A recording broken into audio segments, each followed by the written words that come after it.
Facebook, Instagram, Snapchat, Twitter, and Reddit. These are all very common and popular social media sites that my generation uses. It has given millions a voice and the opportunity to share and connect to others who have problems and other situations they face. It allows people to be connected. In 2017, the Me Too movement started. We saw something new in the anti-sexism movement, the use of social media as the background and the main starting platform to fight sexism. I bring this up because there still is a group of people who are being discriminated against. It affects roughly 1 in 5 Americans, or 19% of the population, according to the US Census. And the people I'm talking about are people with disabilities. Now, the US Census defines disability in 3 different ways. People with cognitive disabilities, something that impacts their communication functions. Speech impediments and other forms of cleft palates are all covered under cognitive disabilities. Mental disabilities. These are learning problems, dyslexia, all the way to dementia. And finally, we have physical disabilities, quadriplegics and other people bound to wheelchairs under this category. And I want to tell a story about a young man who fell under this category. This young man's name is Nikko Bolshevik. And Nikko Bolshevik has a great story. But in order to tell his story, I have to tell you about 2 barriers faced by him. I have to tell you first about ableism. Now, ableism is the discrimination against somebody in favor of an able-bodied person. And the second term is sanism. Now, sanism is the discrimination against somebody with a mental disability. One targets more of the physical and one targets more of the mental, but it still affects Nikko Bolshevik and the 19% of the population I talked about. Now, this is Nikko Bolshevik. He's a high schooler, and he's very excited about political writing. And over the course of his high school career, he had an amazing opportunity to write in a competition and potentially win a trip to the United Nations, which was a dream come true for him as he loved to write about politics. The topic was simple. He had to write about a pressing civil issue within the world. He chose to write about the civil war raging on in Syria.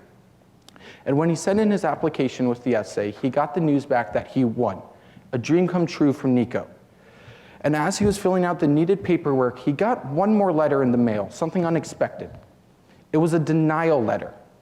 He was not allowed to go on the trip. Not because of his grades. No, he had excellent grades. Not because he got in trouble. No. But simply because Nikko was autistic and nonverbal.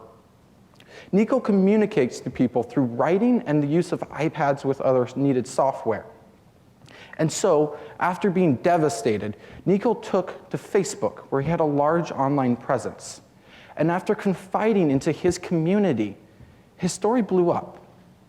And people from all across America, and some even from the other side of the world, came and supported Nikko. They all realized the same thing: an atrocity was committed. And so, Disability Rights Oregon got in contact with Nikko, and they started a case against the company that denied him his rights. And so, with the support from everyone in Disability Rights Oregon, Nikko was allowed to go on the trip, and he had a fantastic time. But I tell this story, and I tell the first part of this speech for a reason. It gives us an answer to the barriers I talked about, ableism and sanism. And the answer is social media.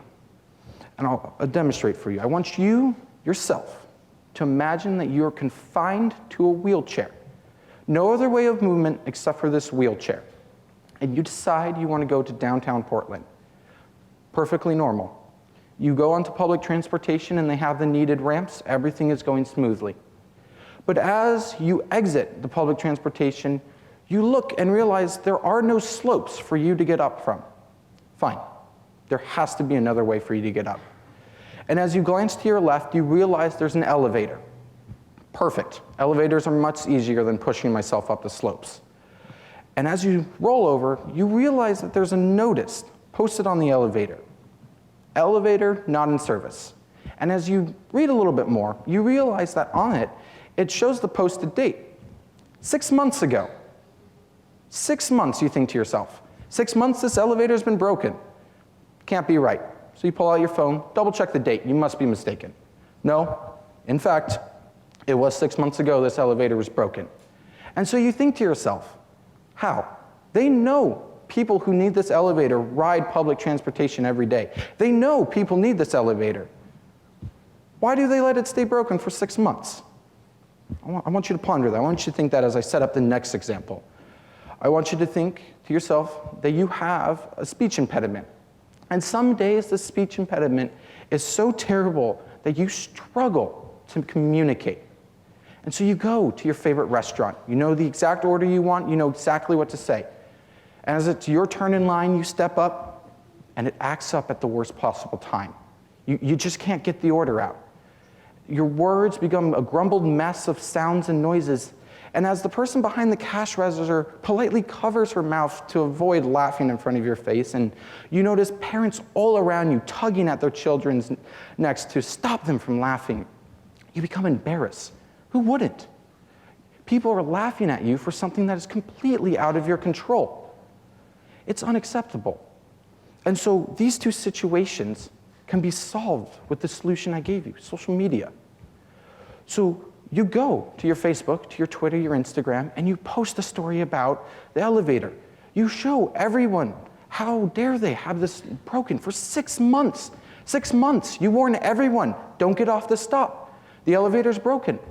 And people get in contact with the company as well. You need to fix this. People every day rely on this elevator to get to work, to go to interviews, to see their family.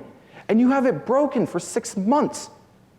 You impede their ability to live a normal life. So you post about the atrocity committed at your restaurant. You say, how dare they?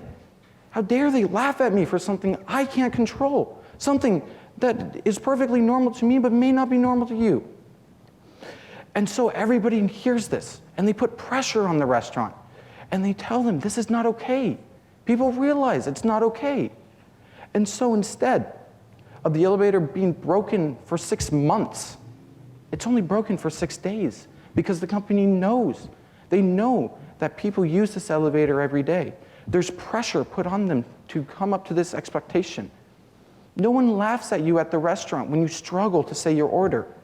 A woman comes over and politely hands you a pen and piece of paper, understanding that it's completely outside of your control. And so, we can use social media to give these people with disabilities a voice, to let them break through of the barriers faced by them every day. And so whether these people face a metaphorical barrier like I have up here, or a physical barrier as the ones I give you an example, we can use social media as a key for them. Give them the opportunity to break through the barrier, to live a normal life and have a strong voice, a strong community, to unlock the barriers of ableism and sanism and push past it to live a better and normal life.